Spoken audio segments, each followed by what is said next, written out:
청년교회 파이팅이 아주 장난이 아니네요. 아, 안녕하세요. 아!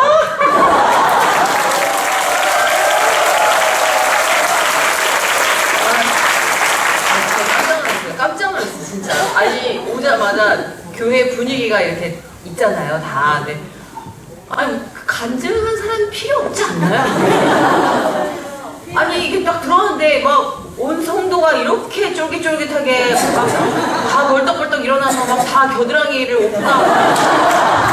아니, 이런 교회에 무슨 간증자가 굳이, 제가 여기 와서 여러분 간증을 들어야 되는 게 아닌가, 비행기 바뀐 거 아닌가. 그러니까 제가 항상 느끼는 거지만 하나님이 저를 어디에 보낼 때는 제가 되게 한심할 때 보내시더라고요. 되게 제가 속된 말로 뻘짓할 때 가라, 가서 좀 배워라 이러면서 간증을 이렇게 보내시는 것 같아요. 결과적으로 보면. 오늘도 이렇게 보면서 여러분 뒷모습, 뒤태부터 봤어요. 들어오는데 다 겨드랑이가 오픈되어 있는 거예요.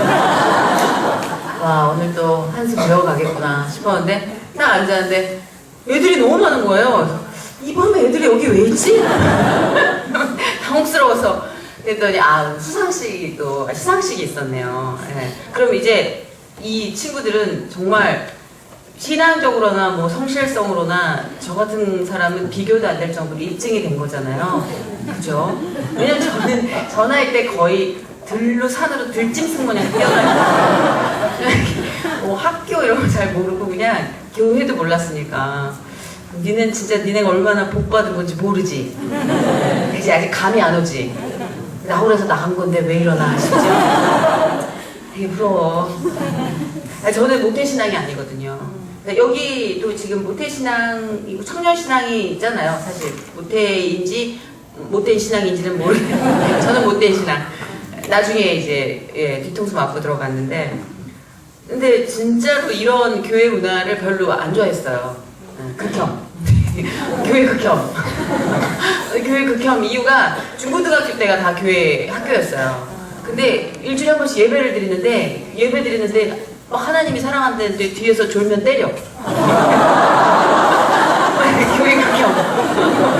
막 예수님 믿으라면서 막 몽둥이 들고 있고 이게 뭐지 싶은. 왜냐면 딱 중2 때 걸면 걸려라 하나 걸려라 하여튼 이런 나이잖아요. 호르몬이 미쳐 날뛰고 있는데 이거 분노를 풀 대상이 없는데 교회에서 막 이런 이제 학교 뭐 운영한다고 하는데 사람들이 하는 일이니까 좀 냄새가 콩콩한 냄새들이 가끔씩 나잖아요. 근데 그때 교회에 막 이렇게 다 꽂혀 있었죠. 별로 안 좋아했었는데 사람이 환경이 중요한 것 같아요. 이렇게 6년을 그렇게 학교를 다니면서 예배 시간에 뭐 졸든 앉아서 째려보든 그랬던 환경들이 나중에 급하니까 어쨌든 하나님을 찾더라고요.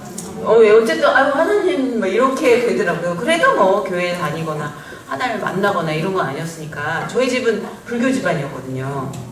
어머님이 거의 뭐 산에서 거의 사시다시피 한 불교 집안이어서 특히나 학교에서 믿는 어떤 하나님? 잘 모르겠다 이랬는데 저는 그래도 한 집안에 순서라는 게 있잖아요. 전도를 한다면 그래도 중학교 때 심어진 내가 우리 교회 우리 집안의 미랄이 되겠구나. 이게 나름 만약에 믿는다면 나부터 믿겠지. 전도도 제가 먼저 할 줄 알았어요. 그랬더니 되게 열심히 17년 동안 불교 신자였던 저희 어머님이 전도를 하시더라고요. 저희 집안은. 모르는 거예요, 그러니까. 그게 진짜 모르는 것 같아요. 사람이 먼저 이렇게 믿음 생활을 했다고 뭐 잘난 척 할 것도 없는 것 같아요. 보니까 나중에 믿기 시작하고 그 저보다 되게 더 많이 심하게 논 애들인데 지금 되게 뜨거워요. 제가 지금 힐링토크 회복이라는 기독교 방송을 하는데 거기 대기실에 앉아있다 보면 예전에 같이 놀던 언니 오빠들이 와요. 다 이렇게 만신창이가 돼서 한번 얻어맞고 힘들고 지치고 상처받고 그런 와중에 하나님 만나서 진짜 놀랄만한 발견을 한 얼굴로 신생아가 돼서 와요. 네, 얼굴은 이제 많이 갈 때가 됐는데 희한하게 신앙이라는 게 사람이 기쁨이 내면에서 계속 샘솟아 오른다는 건 어떤 보톡스보다도 훨씬 더 강한 효과가 있는 것 같아요. 네. 여기 학생들은 내 나이 알면 깜짝 놀랄 거야. 늙지도 않아가지고.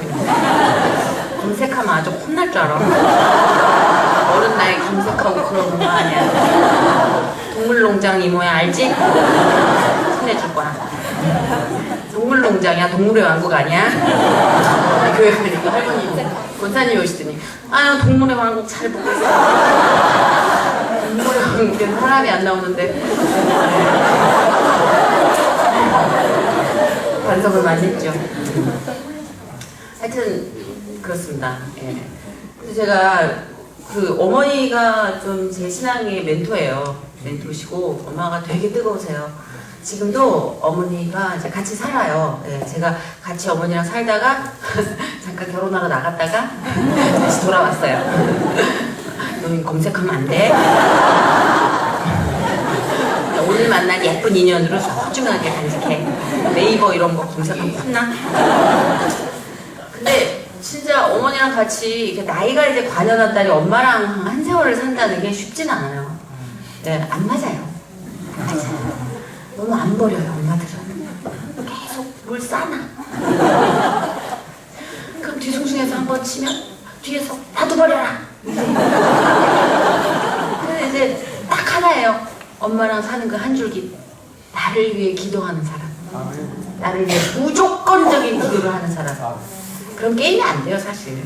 이게 적당한 선에서 이렇게 올라가다가 내려와야 되는 걸 알게 되죠. 그러니까 사실 하나님의 든든한 백이 있는 부모님은 그 자녀들에 대해서는 일반적인 걱정보다는 예, 그냥 맡기면 돌아가는 것 같아요. 저도 뭐 많이 반대 선상에서 엄마랑 싸웠었는데 아빠랑도 그렇고 순리대로 가게 해주시는 것 같아요. 하나님이 그리신 그림은 부모님과 등지고는 사실 예쁜 그림이 안 나오니까 마음을 아주 말랑말랑하게 녹여서 어떤 기쁨으로든 나를 움직이셔서 끝끝내 부모님을 사랑하고 말게 하는, 끝끝내 결국은 사랑하게 하는 그런 그림인 것 같아요. 지금 생각해. 왜냐면 저는 되게 오랜 시간 아버지를 아주 미워하고 아주 저주했었거든요. 글쎄요, 제가 이제 맨 처음 교회를 나간 게 그런 예배를 나가서 기도를 하고 뭐 이런 신앙생활을 통해서가 아니라 좀 다소 충동적인 어떤 결심이었어요. 제가 90년대 초에 데뷔를 했는데 방송하고 여기 지금 연예인을 꿈꾸는 분들도 계실 테고 비전을 갖고 있는 분도 계실 테지만 요즘 일련의 여러 가지 안 좋은 추문들과 사건들, 불안정한 인격 그리고 불안정한 어떤 삶들, 그것들이 쥐고 흔드는 그런 변화무쌍한 직업을 가지고 사는 그런 사람들이 나약함을 여지없이 볼 수가 있는 사건 사고들이 참 많은 것 같아요. 연예계가 사실 아주 재밌고 매혹적이긴 해요. 그리고 자극적이에요. 그런데 한 사람의 필요성이 너무 적나라하고 노골적으로 드러나요. 인기가 있거나 돈을 많이 벌거나 뭐 어쨌든 한 시대에 이름 석자 알리고 사람들이 열광하게 만들면 그건 가치가 있는 상품이에요. 근데 그 함성 소리가 잦아들고 또 그 사람이 어떤 일련의 사건으로 인해서 사람들에게 배신감이나 실망감을 안겨준다. 그때는 세상에서 존재하면 안 될 악처럼 저주의 말을 쏟아붓고 배설의 어떤 그 돌파구가 되는 게 사실 연예인이라는 직업이에요. 그래서 불완전한 인격으로는 그리고 완전치 않은 자존감으로는 버티기가 힘들어요. 너 필요해, 너 필요 없어가 아주 노골적이에요. 너 이제 여기 필요 없으니까 가. 넌 일할 필요 없어. 우리가 널 부르지 않아. 그러니까 쓸모없는 존재인가? 라는 물음표를 계속 찍게 되는. 사실 저는 지금 이제 저희 뭐 주변에 있는 사람들의 자녀들도 그렇고 후배들도 그렇고 연예인을 꿈꾸고 배우, 노래하는 사람, 연기하는 사람, 모델 여러 가지 장르의 연예인을 바라는 분들이 되게 많은데 만날 때마다 속으로 기도를 해주게 돼요. 부디 잘 견뎌주길. 부디 잘 견뎌주길. 오르막이든 내리막이든 하나님께서 늘 함께 하시길. 그렇게 기도를 해요. 기도 없이는 어떤 장르도 마찬가지지만 가장 힘든 곳이 아닐까. 굉장한 유명세에 수십억을 호가하는 집에 살더라도 언제 떨어질지 모르는 불안감에 한 움큼의 약을 털어놓고 자야 되고, 그럼에도 잠이 안 오는 곳이 또한 연예계거든요. 못 모르고 들어갔어요, 사실. 알고 들어갔다면, 누가 이 모든 걸 네가 겪을 수 있어? 라고 물었다면 좀 망설였을 것도 같아요. 모르고 들어갔어요. 유명해지는 거구나. 들어가서 재밌는 코미디언들하고 같이 일을 하면 되게 웃겠구나. 매일같이 재밌겠구나. 되게 단순하고 어찌 보면 좀 어린애 같은 치기로 대학교 때 시험을 받고, 감사하게도 또 그때 개국 첫 콘테스트라 그랬는지 인심이 후했던 것 같아요. 그래서 운 좋게 들어갔어요. 근데 그 당시 저는 좀 이제 많이 방황을 하고 그럴 때였어요. 들어가면 바로 유명해질 줄 알았는데 커피 심부름만 한 6개월 했던 것 같아요. 지금 소속사 시스템이 있으니까 소속사에서 훈련을 어느 정도 시켜서 데뷔를 시켜주지만, 그때는 맨땅에 헤딩이었어요. 그래서 소속사 없이 방송국에 입사해서, 코미디언은 거의 그렇게 입사를 하죠. 가수랑 달리. 방송국에서 어느 정도 훈련과 연수를 받은 다음에 이제 1%, 2% 엑스트라로 혹은 조연으로, 그러다 유행어 조금 해서 빵 터지면 자기 코너를 갔던지, 그리고 리얼 버라이어티나 예능이 생겨나면서 예능의 MC로 라디오 DJ로 이런 식으로 좀 나가는, 아니면 이제 연기자로 또 빠지는 이런 시스템이었는데, 저는 DJ가 되고 싶었던 것 같아요. DJ나 MC 쪽이 너무 되고 싶었는데, 그때 이제 상태가 좀 안 좋았었어요. 데뷔했을 때 얼굴이 준비가 안 됐어요. 몰랐어요. 근데 준비가 안 된 얼굴인 줄 알고 몰랐어요. 괜찮은 줄 알았어요. 갔더니 많이 준비가 안 됐죠. 그런데 이제 그때는 그래도 이렇게 의사 선생님들이 많이 바쁘셔가지고, 또 지금처럼 적극적으로 연예계에 개입하기 전이에요. 그러니까 그런 거 없이 그냥 어떻게든 버텨보던 시대였는데, 구박도 많이 당했어요. 쥐들도 못생겼으면서. 개그맨이 다 거기서 거기지, 이쁜 애들 요즘 많이 나오지만, 그때는 어이구 서로 보면은 되게 서로 그렇게 하고, 저랑 김영철 씨가 여기서 서로 울부러워. 못생겼어 극혐 막 이러고, 김영철 씨도 저 보면 못생겼다 진짜. 그러면서 이제 디스를 하는데, 그것도 이제 가족적인 애정이 있으니까 가능한 건데, 그때 진짜 그런 식으로 좀 험하게 다뤄졌어요. 그게 그냥 불문율이었던 것 같아요. 여자인데도 여자 대접을 못 받고, 아주 험하고, 인격적으로 여자로서도 아주 말할 수 없는 모욕을 받아도, 그게 관행이거니 그게 이쪽에 그냥 룰이거니 생각하고, 울면서 버티고 그래서 더 힘들었던 것 같아요. 그래도 내가 강한 애가 아니었기 때문에 더 힘들었던 것 같아요, 저 스스로가. 근데 그때쯤 이제 집안에 변화가 일어났던 게, 어머님이, 절에 다니시던 어머님이 갑자기 이제 아버지가 사업이 안 되시니까 자꾸 망하시니까 이제 종교를 바꿔봐야겠다고. 무슨 가닥인지 모르겠는데, 나중에 들어보니까 저희 어머님 친구분들이 그렇게 기도를 하셨대요. 근데 친구분들도 오랜 친구분들도 아니야. 만나 이제 이렇게 동네 개모임 같은 거 있잖아요. 수입품 가게 하나 있어. 엄마들이 막 모이잖아, 거기서. 있잖아요. 근데 거기 막 하러 가면 한 분이 이제 크리스찬 분이 이렇게 조용히 낑겨 계시다가, 저분을 위해서 기도해야겠다 이런 마음이 들으셔가지고 그렇게 모이셔가지고 기도를 하신 분이 한 6분이 되셨대요. 그러니까 저는 하나님이 한 사람의 영혼을 구원하시려면 먼저 그 이웃, 그 주변 사람들을 쓰시는 것 같아요. 뜬금없이 있잖아요. 동네 옷가게에서 만나가지고 이렇게 수다 떨던 아줌마가 갑자기, 저희 어머니가 호락호락하게 생기시질 않았어요. 되게 세게 생기셨거든요. 왜냐면 이북분이세요. 함경도가 이제 고향이신 분인데, 그 특유의 생활력과 강한 어투가 있기 때문에 만만치 않아요. 근데 왜 저희 어머니를 타겟으로 기도를 하시게 하셨을까? 이렇게 아파요 이러면 그분을 위해서 기도를 하겠지만, 눈이 막 빛나는 분인데, 근데 나중에 이제 저희 어머니를 위해서 기도하신 분들의 뜻을 알겠더라고요.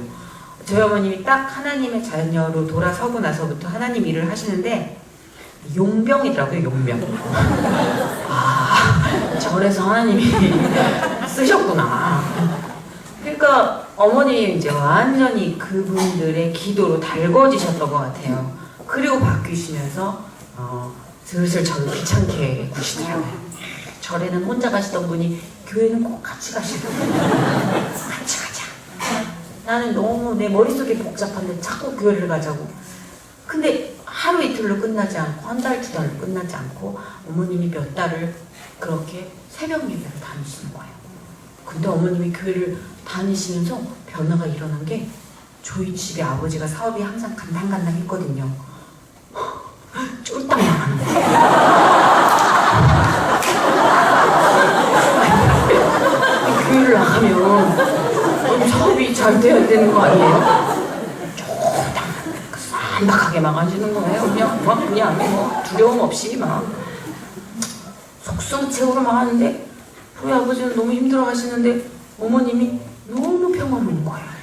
어머님이 옛날 같은 아버지가 잘 됐을 때도 굿을 얼마나 하셨는데요. 막 500만 원짜리, 1000만 원짜리 분 막 가가지고 쓸데없이 막 종이에다가 막 이름해가지고 막 저글링하고 막 뭐라 그러죠? 이게 뭐 지방 그거 하는 거. 근데 하여튼 그렇게 하고 막 장례식 갔다 막 꽃게다리 냉장고에다 냉동실에 꽃게가 막 12개가 있었어요. 다리만 이렇게 집어 던져야 돼요. 소금 뿌리고. 꽃게가 왜 무슨 작용을 하는지 혹시 들어보신 적 있어요? 없어요. 꽃게 앞다리를 꼭지 깨워야 되는 거예요. 그런 것도 많이 하시고 그런 분인데 항상 불안해하셨던 것 같아요. 아빠의 성공과 뭐 어떤 기복이 늘 엄마에게 불안 요소였던 분인데 누가 봐도 명백하게 아빠가 지금 사업이 깨끗하게 망하고 있는데 어머님이 너무 평온한 거예요. 그때부터 조금 이상했어요. 뭐지? 이제 아버지도 엄마가 이제 그러시니까 뭐지? 다들 뭐지? 그러면서 아버지가 먼저 엄마와 교회를 나가시더라고요. 응, 교회를 의정부 쪽에 어디 교회를 나가시다가 거기서 이렇게 좀 안 맞는다고. 이게 깊이는 없으셨던 것 같아요. 그러니까 좀 교회 목사님 스타일이 안 맞아. 그리고 다시 중계종국이 상가의 앞에 또 검색을 이렇게 하셨나 말을 어머니랑 거기 나가시더라고요. 제가 봤을 때는 가까워서 글로 옮기신 것 같아요. 저희 집이 중계동이니까 걸어서 3분 거리였거든요. 근데 그렇게든 저렇게든 그렇게 심어졌다는데 저는 지금 새삼 시간이 지나서 하나님의 이 뜨개질 솜씨는 정말 기가 막히다. 저희 아버지는 되게 자아가 강하셔서 교회를 다니셔서 목사님께 순종하시는 스타일이 아니시거든요. 근데 두 분이 가장 센 인상의 두 분이 교회를 이렇게 나가기 시작하시니까 되게 희한하다 정도였는데 그게 제 삶을 바꿀 수는 없었어요. 왜? 저는 개그맨이 막 되기 시작했고 되게 재밌었거든요. 그리고 저는 다른 주님을 섬기기 시작했어요. 그 아빠 엄마가 섬기는 주님을 만날 시간이 없었어요. 여기 주님은 너무 나를 못 살리고 계속 오라고 그래야 돼. 그래서 막 회식이 너무 많았어요. 너무 회식이 많고 그 회식 때 잘 보이면 그래도 배역 하나 따낼 수 있지 않을까? 이 PD한테 막 싸바싸바 하면은 좀 나를 꽂아주지 않을까? 이 선배한테 싸바싸바 하면은 야 내가 하는 코너에 너 올해도 와가지고 대사라도 한마디 해줘. 뭐 이런 게 좀 약간 불문율처럼 있었던 시기였습니다. 누구 라인, 누구 줄타기. 그러니까 이제 어느 줄이든 잡아가 좀 튼튼한 줄, 썩은 줄 말고 좀 괜찮은 줄로 잡아가지고 그 줄 타고 올라가야겠다가 우리의 어떤 불문율이었던 것 같아요. 근데 이제 그때 어떤 일이 있었냐면 한 1년 반, 2년을 가까이 그런 삶을 살았어요. 근데 어느 날부터 집에 돌아오는데 마음속에 바람이 자꾸 부는 거예요. 어떤 바람이 부냐면 내가 왜 이거를 이 사람들을 비유를 맞추면서 내가 왜 여기서 탬버린을 들고 내가 여기서 왜 속도 아픈 그 술을 부어가며 사람들 비유를 맞춰서 뒤치다거리를 하고 있지? 결국 이 사람들의 지루한 시간을 때우는데 나는 이용당하는 거잖아. 나는 내 발전을 위해서 하는 게 아무것도 없잖아. 근데 내가 왜 이러고 있지? 고작 이거 역할 하나 따내려고? 이거 대사 한마디 얻어내려고? 이거 너무 아닌 것 같은데? 이런 생각이 들었어요. 근데도 습관이 너무 험하게 든 터라 생활이 바뀌진 않더라고요. 근데 이제 거기서 좀 놀라운 일은 제가 저희 어머니를 볼 때마다 한번 봐도 저희 어머니는 그렇게 뭐 자애로운 희생적인 어머니상은 아니에요. 저희 어머님이 제일 싫어하는 노래가 어머님께예요. 어머님은 짜장면이 싫다고 하셨지. 야야 굉장히 싫어하세요. 왜 짜장면을 싫다고? 먹고 싶은 걸 먹어야지. 희생하면 알아주냐. 탕수육을 시켰어야지. 이러면 되게 그 어머님의 그 일방적인 희생에 대해서 되게 분노하시는 분이니까 저한테 이렇게 따뜻하고 뭐 자유롭고 이런 그런 느낌보다는 좀 강하고 카리스마 있는 재밌는 그런 이미지였는데 야 이게 제가 교회로 돌아서는 그 과정들을 보면서 나중에 느낀 거예요. 엄마가 진짜 기도를 무지막지하게 하셨구나. 이게 돌이킬 수가 없는 습관이었는데 제가 새벽 기도를 가더라고요. 너무 마음이 헛헛해요. 너무 마음에 빈 공허가 압도를 하니까 자다가 새벽 3시에 들어와서 4시 반에 자도 30분 만에 깨가지고 엄마를 따라서 가더라고요. 그래서 제가 에바다 작전 기도 때 새벽 기도를 갖고 거기서 하나님을 만났어요. 지금도 이해가 안 돼요. 어떠한 형식이 있었던 게 아니에요. 이 교회라는 체제가 저를 교육했던 것도 아니에요. 그냥 어느 날 이렇게 빈 바람이 이 빈 구멍이 커져서 성경책을 들고 교회를 가볼까? 엄마 아빠가 저렇게 다니는 교회를 가볼까? 그런데 사실 교회에서 하나님 만났을 때 간증을 좀 들었어요. 학교 다닐 때도 기가 막히잖아요.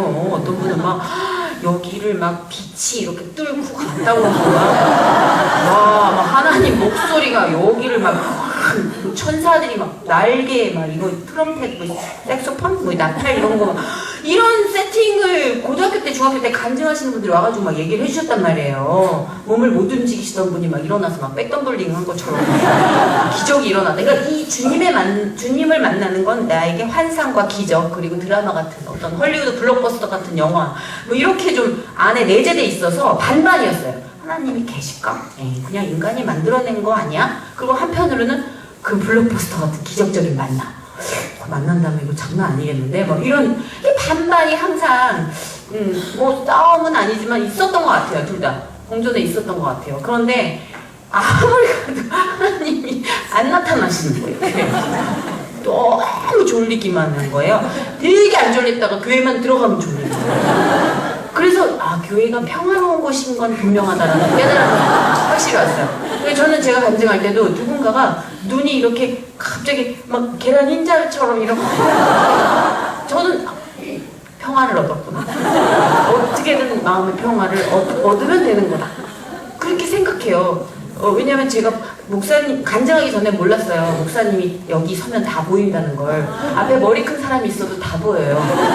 제가 교회 다닐 때 예배 권성으로 다닐 때 앞에 머리 큰 성도님만 따라다녔구나. 뒤에 가가지고 손을 얘기하고 근데 앞에서 보면 되게 재밌어요. 잠하고 싸우시는 분도 계시고 아예 노골적으로 이렇게 완전 편안하게 지내시는 분도 계시고 근데 이렇게 기다려도 하나님이 안 나타나는 거예요. 이거 뭘 어떻게 그렇지 하나님 나타나는 거지? 근데 뭐 방언기도 막 이런 건 너무 무섭잖아요. 불 꺼주는데 하나님은 안 나타나고 막 개구리 소리 막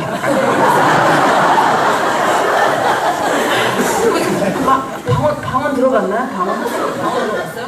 방언 들어갔어요? 방언? 그렇게 막 들어갔죠? 어땠어요? 좀 낯설었죠? 막 사람이 입에서 사칙 이런 거 보니까 그냥 잘 들으면 사칙 그런 거 아니고 그냥 달라요 맥락이. 근데 소리가 다른데 하나님은 안 나타나고 계속 이런 좀 약간 이질적인 문화적 쇼크가 계속 오니까 뭐지 다 잘못 온 건가? 진짜 이렇게 약간 정상적인 교회인가? 뭐 이런 생각도 들고요. 따더라고요. 근데 그런 분별이 요새 또 필요한 것 같아요. 애매한 교회들이 꽤 있어요. 애매해. 가면은 느낌이 세지는 데가 있어요. 약간 2단이라고 하긴 1.9단 정도. 왜냐면 간증 집회를 가니까 맨 처음에는 장로교회요, 뭐 감리교회 이런 걸 못 물어봐요. 몰라요. 잘 뭐 개념이 없으니까 예 가요. 근데 세지는 거예요. 왠지 알아요. 분별을 해야 되는구나. 일본을 한번 갔는데 일본에 어느 교회에 갔는데 교회 들어가서 이제 이 주일날 주일 성수를 못 하니까 작은 교회에 들어가가지고 이제 기도를 하는데 목사님이 금색 망토를 이렇게 이게 뭐야? 일본은 정말 수백 가지 가지의 신을 모시는 정말 우리가 기도해줘야 되는 나라예요. 그러니까 그리스도의 어떤 복음이 전파돼도 그게 변질이 되는 경우가 꽤 많아요. 정말 기도를 많이 해줘야 되는 나라인데 동네에서 이게 이색적으로 섞인 거예요. 그래가지고 광도를 이렇게 하고 이제 인형이 막 있고 이러길래 또 쎄해져가지고 아유 이 집이 아닌가 봐요. 그때는 뭐 그런 분별력도 없고 그러니까 막 교회에 대한 뭐 이런 것도 없고 학교에서 뭐 드린 예배나 전부였으니까 궁금했어요. 하나님이 나를 어떻게 만나주실까 기다렸어요. 하나님 계시다면 우리 엄마가 저렇게 부르짖고 사업이 안 되고 돈이 없어서 진짜 돈이 없는데 정말 이사를 수십 번씩 다니는 거예요. 쫓겨다니는 거예요, 거의. 그리고 가구가 계속 이렇게 딱지가 붙어 있고 뭐 그런 가운데 계속 엄마 아빠 싸우고. 근데 이제 엄마는 계속 노래 부르고 뭐지 싶은 그럴 때 제가 그랬어요. 진짜로 남의 집 옷방에서 이렇게 한 3주를 잤던 적도 있거든요. 집이 이제 공중분해되는 바람에. 그 마음속에서 그 절박함 따지고 싶은 마음도 있었던 것 같아요. 너무 가난하고 힘드니까.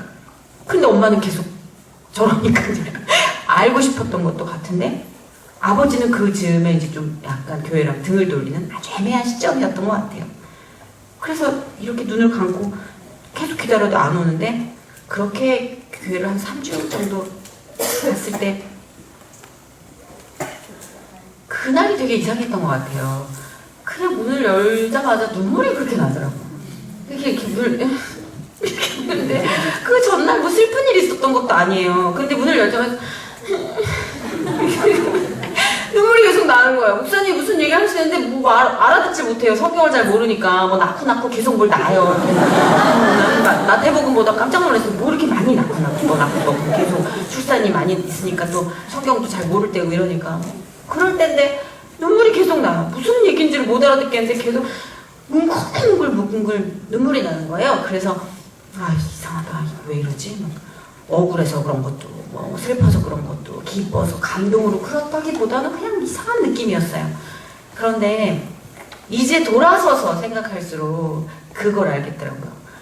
그때 내가 만난 그 예수님의 느낌이 점점 더 확실하게 뚜렷하게 그림 그려지는 느낌이더라고요. 근데 그때는 그게 하나님인가 예수님인가. 근데 눈물이 이렇게 막 나는 중에 아마 비슷한 경험을 하신 분도 계시겠지만 막 행복해지는 느낌. 막 눈물이 나는데 하고 마음이 완전하게 편안해지는 느낌. 그리고 완전하게 사랑받는다는 그 확신. 이걸 어떻게 설명해야 될지 모르겠어요. 저는 참 그게 죄송해요. 말해서 돈을 받는 직업인데 이건 잘 모르겠어요. 이걸 어떻게 표현을 해야 될지. 정말 행복해지는 거예요. 갑자기 구름에 뜨는 몸이 너무너무 가벼워지고 행복해지는데 눈물이 나면서 이제 됐다, 이제 안심이다 라는 생각이 계속 드는 거예요. 이제 안심이다 라는 생각이 계속 드는 중에 선이야 라고 누가 불러주는 것 같았어요. 들은 게 아니라 불러주는 느낌이 들었어요. 선이야 이제 괜찮아 라고 누가 말해주는 느낌? 근데 돌이켜보니까요, 지금까지 제가 그때가 90년도 중반이었는데 얼마나 많은 일이 있었어요. 20년이에요. 20년의 세월 동안 여러분이 알고 계시는 일도 있고 또 모르시는 일도 있고 알게 모르게 참 다양한 삶을 살았어요. 근데 딱 하나였던 것 같아요. 그때 20여 년 전에 하나님께서 불러주시는 그 목소리, 선이야, 그거 하나였던 것 같아요. 그게 전부인 것 같아요. 저는 선이야, 그분이 제 이름을 불러주시는 그 순간 이제 다 됐다, 이제 다 됐다, 무거운 짐은 이제 다 됐다, 내가 너를 있는 그대로 사랑해 줄 거야. 너는 공부를 잘하는 학생일 필요도 없어. 내 앞에서는 너는 돈을 많이 버는 사람일 필요도 없어. 내 앞에서는 너는 집안을 책임져야 되는 가장일 필요도 없어. 내 앞에서는 너는 온전히 나의 아주 사랑하는 자식이야. 선이야, 그분이 불러주시는 그 이름 하나에 그 모든 위로와 고백이 섞여 있었던 것 같아요. 근데 그게 전부라고 하는 이유는 제가 오늘 여러분 앞에 선 이유도 그거예요.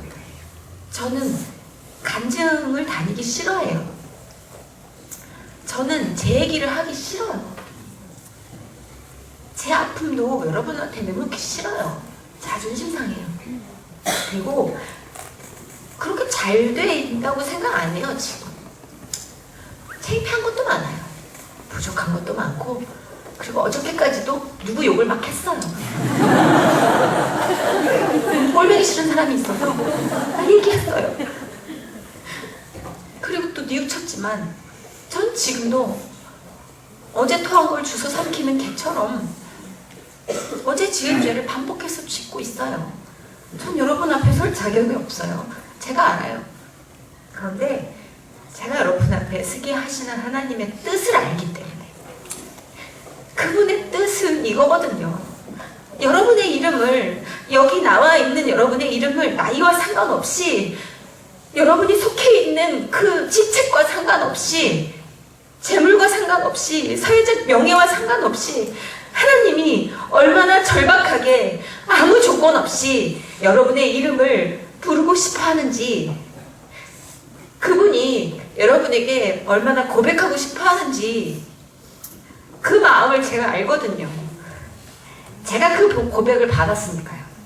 그래서 우리의 인생이 하나님을 만나서 갑작스럽게 손바닥 바뀌듯 갑자기 훌륭해지고, 갑자기 욕하던 사람이 할렐루야 샬롬 아멘 이러면서 거룩해지고, 갑자기 꼴등하다가 1등해서 할렐루야 막 이러진 않잖아요.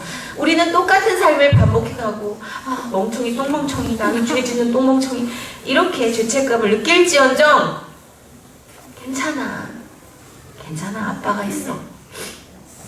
너무 못나고 찌질하고 저 사람한테, 옆에서 자고 있는 내 남편에게, 내 아내에게, 그리고 나를 바라보는 내 자식들에게 보여주기 힘든 찌질한, 아주 냄새나는 내 욕망, 야망, 찌꺼기들은 나만 알고 있지만, 그래도 그 찌꺼기들을 다 걷어내고, 아무개야, 내 아들아, 내 딸아, 그렇게 불러주시는 그분의 아주 단순한 그 고백을 전달해야 되는 그 숙제를 제가 안고 있다는 걸 알아요. 그래서 좀 이렇게 에휴, 너무 힘들다 이러고 차에 시동을 걸고 오는데 그냥 감사합니다 라는 기도가 나오더라고요. 그리고 하나님 또 누구를 그렇게 위로하고 싶으셨어요? 누구를 또 그렇게 살리고 싶으셨어요? 누구를 또 그렇게 위로하고 싶으셨어요? 누구에게 또 희망을 그렇게 주고 싶으셨어요? 누구 이름을 부르고 싶으셨어요?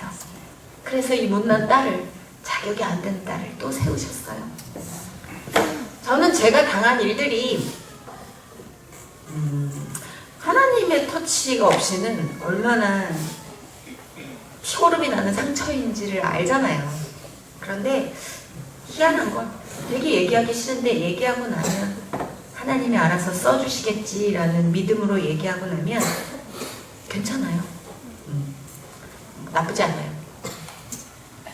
어쨌든 제가 그 당시 그렇게 하나님과 만나고 나서 진짜 신나더라고요. 진짜로 다 되는 것 같더라고요. 그리고 진짜로 다 됐어요. 저는 몰랐지만 그 시절에 제가 잊고 있었던 기도까지 하나님이 모두 시간차가 다르지만 저한테 맞는 데에 주셨고 기다려주셨고 이루어 주셨어요. 근데도 저는 이루어진 게 없다고 생각하고 더 많이 더 갖고 싶어서 하나님께 졸랐어요. 하나님 더 유명해지고 싶어요. 더 갖고 싶어요. 1%, 2%, 3%, 4% 인정을 받고 되게 좋아하는 FM 라디오 진행자가 되고 토크쇼의 MC가 되고 상을 받고 빚을 갚고 돈을 벌고 집을 사고 이 모든 것들을 해주고 계시는데 갈증은 안에서 커졌어요. 그리고 하나님께 기도를 했어요. 더 주세요. 더 주세요. 이거 더 주세요. 9개의 프로를 하면서 하루에 3시간을 잤어요. 피곤하지 않았어요. 너무 좋았어요. 돈을 벌 수 있었고 유명했으니까 사람들이 나를 사랑해 준다고 생각했으니까 매니저한테 했던 사건이 벌어지기 전에 매니저한테 했던 말을 기억해요. 하나가 더 들어왔을 때였어요. 출연료 딜을 하는데 너 더 할 수 있겠어? 그럼 10개가 치워지는 건데 괜찮아. 하다 쓰러져서 죽는 것도 영광이지 뭐. 제 마지막 멘트였어요. 그렇게 살면서 하나님이 다 이루어주셨고 감사하다는 생각에 가끔은 간증도 갖고 또 예배 드리면서 하나님께 감사드리고 또 자랑하듯 감사헌금 11조를 내며 겸손한 척을 했지만 마음속으로는 하나님 나 되게 착한 딸이죠? 나 약속 지키는 딸이죠? 연예인이 이렇게 금요 철야에도 오기가 힘줄하세요? 이러면서 생생은 하여튼 생생 아닌 생생을 많이 냈던 것 같아요. 그런데도 참 놀라운 건 돌이켜 생각했을 때 그냥 하나님은 늘 저를 사랑해 주셨던 것 같아요. 늘 저를 기다려 주셨던 것 같아요. 한심한 소리를 짓거릴 때도 기다려 주셨던 것 같아요. 다시 돌이키길, 그 마음을 돌이켜서 잘못을 뉘우치길, 그리고 내 예쁜 딸로 돌아오길 계속 기다려 주셨던 것 같아요. 욕심은 끝이 없었던 것 같아요. 그 무렵 결혼을 했어요. 라디오 게스트였던 연기자를 만나서 결혼을 하고, 그리고 3개월 정도 만나고 이제 결혼 약속을 하고 6개월 좀 안 돼서 결혼식을 올렸어요. 그리고 10개월에 신혼생활이 있었죠. 한 사람을 만나서 1년 반이 안 됐던 것 같아요. 결혼하고 10개월 후에 이제 죽음을 소식을 접해 들었고, 그 죽음이 자살이었다는 얘기를 들었고, 이게 너무 내 삶에서 떨어져 있는 얘기라 별로 믿음이 안 갔어요. 처음에는 제가 아마 뭐가 착각이 있어서 이게 잘못된 거겠지 하고 그냥 약간 물속에 있는 느낌이었던 것 같아요.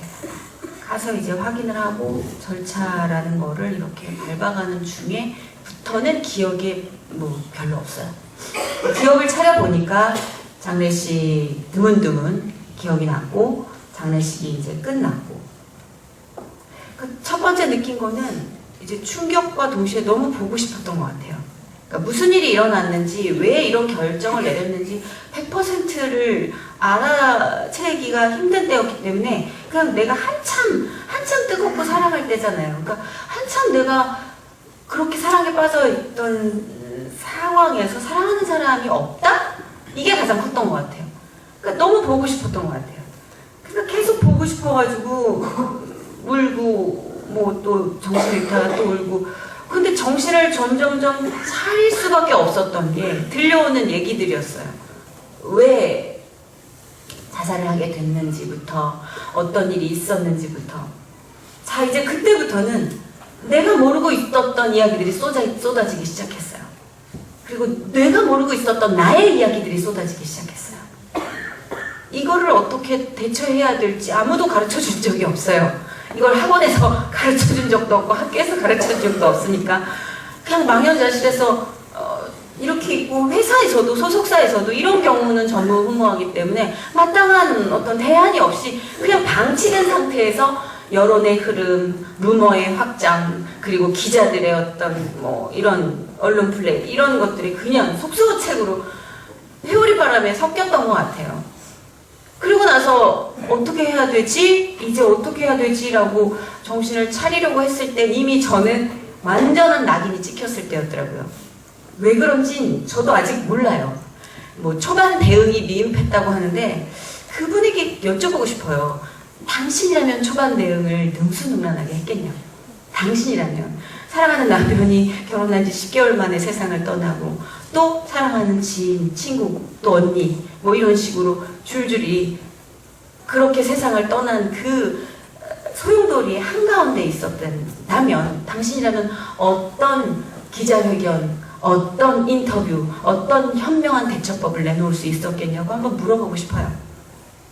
아무 말도 하지 못하는 상황에서 추측이 확신이 되고 제가 하지 않았던 말이 질문에 대한 대답이 돼서 그냥 저는 되게 무서운 여자가 됐더라고요. 그때는 하나님을 찾을 겨를도 없었어요. 하나님 이게 어떻게 된 거예요? 라는 것도 없었어요.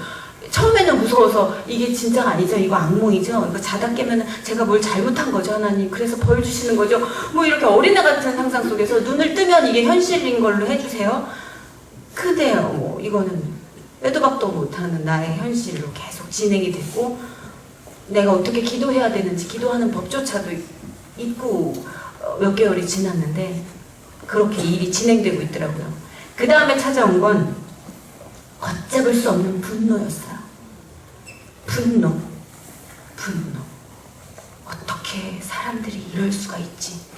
그리고 어떻게 얘가 나를 두고 이런 선택을 할 수가 있지? 나를 사랑한다는 사람이 어떻게 이런 극악무도한 결단을 내릴 수가 있지? 이렇게 의문표 투성인 죽음으로 나를 해칠 수가 있지? 이걸 내가 다 살아서 감당해야 되는데 어떻게 나한테 이럴 수가 있지? 어떻게 사람들이 이럴 수가 있지? 어떻게 하나님이 나한테 이럴 수가 있지? 하나님이 나한테 고백을 했는데 나 사랑한다고. 와 근데 나는 이게 도대체 무슨 일이지? 하나님에 대한 배신감이었던 것 같아요. 이걸 다 가능하게 하실 수 있는 분이잖아요. 나에게 그렇게 감당할 수 없을 정도의 축복을 주신 분이고 내가 이루어지게 해줄게. 내가 네 손에 넘치도록 선물을 부어줄게. 내가 너의 삶을 먹고 입고 마시는 거를 걱정하지 않게 해줄게. 그대로 해주셨고 제가 그거를 알고 있잖아요. 그러면 누구예요? 하나님은 그 능력을 갖고 있는 분이잖아요. 그런데 그 능력을 갖고 있는 분이 나를 이렇게 방치해? 그럼 나는 까인 거지? 솔직히 나는 하나님 세상에서 까인 거구나. 그럼 하나님 날 버린 건가? 잠깐만 내가 뭘 잘못했지? 처음엔 잘못한 게 있다면 용서해 주세요라고 빌었지만 나중에 잘못한 게 아무리 있어도 그렇죠. 어떻게 이런 식으로 벌을 주세요? 그 다음에 난 교회 안 나갈 거예요. 내가 무슨 교회를 나가요? 내 안에 무슨 기쁨이 있고 교회 나가면 뭐예요? 결과가 이건데. 그 다음부터는 하나님 날 사랑한다고 했죠? 자 두고 보세요. 당신이 사랑하는 내 육신이 어떻게 망가지는지. 저를 해치기 시작했어요. 자학을 하고 자해를 하고 몸에 안 좋은 건 다 쓸어 담았던 것 같아요. 그때 정말 똥 빼곤 다 먹었던 것 같아요. 아마 똥도 죽을 수 있다면 먹었을 것 같아요. 하루하루 죽는 연습을 했어요. 하루하루 잠을 잘 수가 없었어요. 가위를 3년을 눌렸던 것 같아요. 하얀 알루미늄 철제 그 시체 해부한 철제 침대에 누워서 팔이 한 6개짜리 괴물이 저를 계속 무는 꿈을 동일한 꿈을 3년을 꿨어요. 신경 안정제만 먹을 수도 없었어요. 술을 같이 먹으면 한 4시간 정도 퍽 떨어질 수 있었으니까. 근데 결국 그게 잠이 아니라 뇌를 속일 뿐이라는 걸 나중에 알았지만 그냥 그렇게 저를 학대하면서 하나님께 복수하고 싶었어요. 근데 그거 지금 생각해보면 그래요. 그래도 하나님이 나를 사랑한다는 건 알고 있었던 거 아니에요. 그러니까 나를 해치면서 복수하고 뭐 이런 얘기를 했지 않았을까. 하여튼 그때 당시엔 그런 생각도 없이 온통 화가 나 있었어요. 온통 화가 나 있었어요.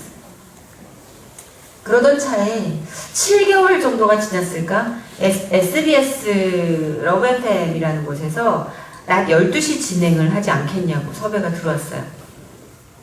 그때 저는 세상이 끝났다고 생각했거든요, 사실.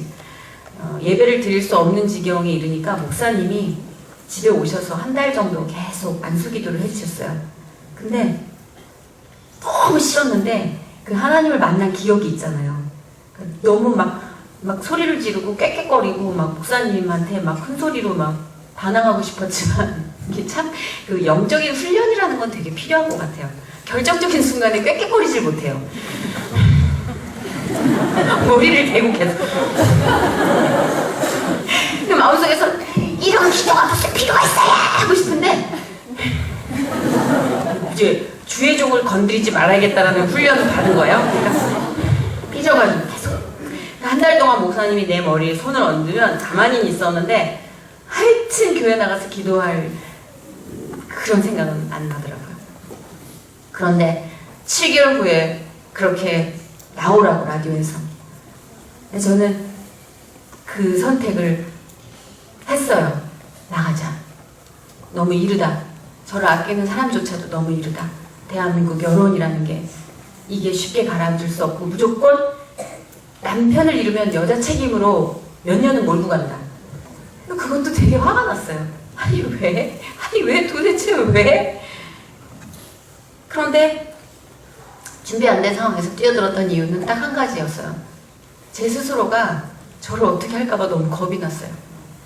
그 당시 저는 좀 심하게 약과 술을 먹을 때였고 어느 날 그 섭외가 들어왔을 때였는지 사실 시점은 잘 기억이 안 나요. 라디오 섭외가 들어왔을 때인지 들어오기 전인지 아니면 후인지는 모르겠는데 막 수면제가 변기, 엄마가 이제 변기에다 수면제를 다 버리신 거예요. 그걸 막 변기에서 이렇게 윙 돌아가는 거 몇 달 건져보겠다고 막 욕을 하면서 수면제를 이렇게 막 끄집어내고 있는데 이 세면대 위로 거울이 이렇게 보이는데 제 눈을 본 거예요, 제가. 근데 그게 정말 무서워요. 제가 너무 슬퍼서 이제 정말 죽고 싶어 하는 아련한 눈이 아니라 번들거리고 있더라고요.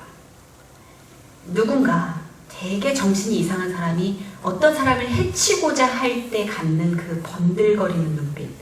재밌네. 재밌어. 얘를 해치고 괴롭히고 죽음으로까지 몰고 가는 이게 너무 재밌네 라는 눈이었어요. 명백한 다른 사람의 눈이었어요. 내가 갖고 있는 내 눈이 아니라 나를 해치고 싶어하는 다른 사람의 눈을 봤어요. 그 소름 돋는 경험이 진짜 가위 눌리는 것보다 더 무서웠어요. 그래서 정말 무릎에 힘이 풀려서 변기에서 그냥 변기를 잡고 울었던 것 같아요. 그리고 제 생애에 가장 순도 높은 기도를 했어요. 하나님, 살려주세요. 하나님, 너무 무서워요. 너무 무섭더라고요. 진짜 너무 오줌 싸겠더라고요. 너무 무서워가지고. 근데 여러분 진짜 웬간해서 사람이 웬간히 무섭고 화가 나면 기도가 안 나오잖아요. 근데 진짜 무섭고 진짜 화가 나서 돌아버릴 것 같은 기도가 나오더라고요. 하나님 너무 무서워요. 너무 화가 나요. 이게 진짜로 무릎 꿇고 막 정말 타일바닥에서 그러고 빌었던 것 같아요. 근데 그 무렵에 라디오를 하면서 정신을 이제 라디오로 팔게 해주시더라고요. 그걸로 이제 매일매일 출근 도장을 찍게 해주시는데 와 땀에 나가니까 게시판이 너덜너덜 악플이 오메 일반 사연을 찾을 수가 없어요. 낮 12시인데 정선이 꼴보기 싫다 극혐 폐륜 어쩌고저쩌고 소시오패스 이거부터 난리가 와 땀에 제가 진짜 악플을 못 봐요. 악플을 잘 보는 사람이 어디 있겠어요. 취미가 어떻게 되세요? 악플 확인할게요. 이런 사람이 어딨어요, 연예인 중에. 악플 다 힘들어요. 진짜 아무리 이게 안에 내공이 있다 하더라도 자존감이 있다 하더라도 나에 대한 글을 정말 악의를 가지고 써내려간 글을 보면 마음이 찢어져요. 그리고 눈치가 보여서 밖에 나가는 것도 힘들어요. 근데 그걸 아무렇지도 않게 써요. PC방에서든 어디서든. 왜? 내 얼굴 못 보니까 재수없어. 저게 얼굴이라고. 저게 턱주갈이야. 정말 신체의 일부부터 가족에 얽힌 여러 가지 것들을. 근데 제가 경험한 적이 있어요. 악플은요, 내게 아니면 되게 웃겨요. 킥대면서 막 뿜에다가 제보하고 막 이럴 정도로. 근데 당사자가 되면 그건 죽이는 살상 무기예요. 근데 실시간으로 악플이 올라오는 거야. 그다음에 이걸 어떻게 해야 되나. 악플 진짜 못 봐가지고 옛날에 버라이어티 예능 할 때도 게시판 못 봤던 전데 먹고 살려면 봐야 되거든요. 게시판 보면서 체크하고 사연 긁어가지고 소개하고 이래야 되는데 긁을 수가 없어요. 다 악플이라. 네 1875님이 사연 주셨습니다. 죽어라. 이럴 수는 없잖아요. 꺼져라. 이럴 수는 없잖아요. 그러니까 평범한 사연을 골라야 되는데. 근데 그때 한 1년 가까이 그 악플을 견디면서 내공은 진짜 짱짱하게 생긴 것 같아요. 이제 웬만한 악플을 봐도 아이 녀석 어리석은 녀석 내가 맞춤법 못 맞추는 녀석 찌꺼리야 이런. 그래서 저는 느껴요. 하나님이 내가 어떤 길을 가게 하실 때 그 길을 피할 수 없이 통과하게 하실 때 그 길을 통과하고 나서의 이 아이의 성장은 이루 말할 수가 없다는 걸 알고 보내시는 그 부모의 마음, 찢어지지만 보낼 수밖에 없고 혼자 가게 하지 않아. 내가 같이 갈게. 저는 지금 계속해서 동행을 얘기하고 싶어요. 저는 그 시기엔 하나님이 안 계시다고 생각했어요. 제 삶에 그 악플을 감당하고 또 계속되는 죽음, 지인들의 자살, 연예인들이 2008년부터 2009년까지 정말 많이 자살을 하고 자살률이 가장 높았을 때였고, 자살이란 키워드 안에 항상 정선이가 있었고, 정선이 자살설이라는 검색 순위로 상위를 찍어본 적도 있어요. 정선이 투신, 정선이 자살, 정선이 추락, 이것까지 매니저한테 전화가 오더라고요. 누나 어디 계세요? 나 지금 집에 있는데. 누나 높은 데 계신 줄 알고 깜짝 놀랐어요. 근데 그런 루머가 돌면 딱 그거예요. 세상이 나의 죽음을 바라나? 라는 비뚤어진 생각도 들어요, 사실. 그런데 다행히 하나님께서, 나중에 생각난 건데, 저에게 첫 만남, 그 뜨거운 고백, 단순하지만 아주 심플했던, 선이야, 이제 괜찮아. 이제 내가 너를 내 자식으로 들어 올릴 거야 라고 했던 그 확신이 들었던 그 첫 만남, 그때부터의 하나님과의 교제, 비록 성숙하고 성장하는 교인의 모습은 아니었지만 떼쓰고 어리건쟁이처럼 매달리고 욕심 때문에 아빠 됐고요, 아빠 선이야 나랑 얘기 좀 하자, 아빠 됐고요, 나 저거 사주세요, 나 저거 사주세요, 저거 갖고 싶어요. 네, 일단 아빠 얼굴을 보고 아빠랑 오늘 하루 어땠는지 얘기를 할까? 아유 참 나중에 얘기할게요, 바빠요.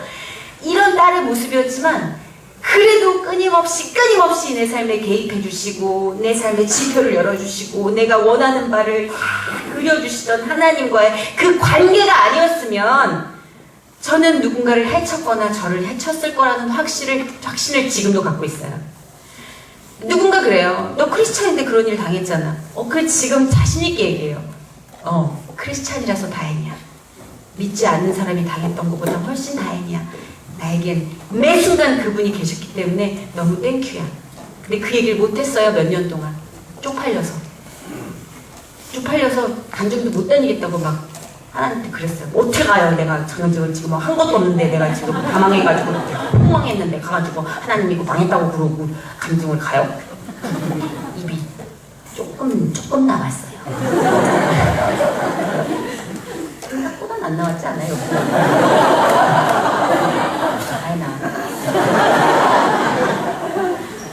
옛날엔 더 나왔어요. 교정한 거예요. 옛날에 간증 중에 이걸로 몇 번 찍었어요. 내가 떡떡 소리 나고 그랬는데 그 소리는 안 나잖아요.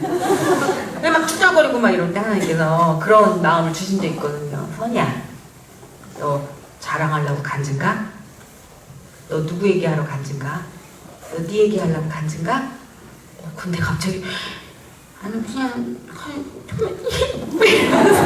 애처럼 그 쪽팔리니까. 근데 그때 하나님이 그런 마음을 주셨어요.